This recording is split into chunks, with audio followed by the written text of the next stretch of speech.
গোপন সংবাদের ভিত্তিতে বিপুল পরিমাণ ফেন্সিডিল উদ্ধার করল সোনামুড়া থানার পুলিশ। সোনামুড়া থানার ওসি জানান, গোপন সংবাদের ভিত্তিতে জানতে পারেন কাঁঠালিয়া বেজিমারা সড়ক দিয়ে TR 07C0748 নম্বরের একটি ইকো গাড়িতে করে নেশার সামগ্রী পাচার হতে পারে। সেই সংবাদের ভিত্তিতে কাঁঠালিয়া বেজিমারা সড়কে ওত পেতে বসে সোনামুড়া থানার পুলিশ।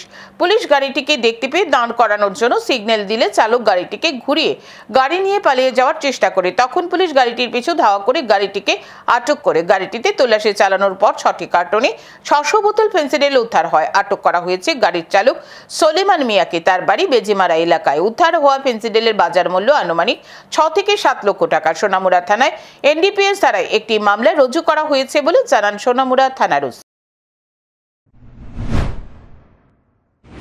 আমাদের DCM প্রবীর রঞ্জন সাহা এবং SDM অফিসের স্টাফ কল করি।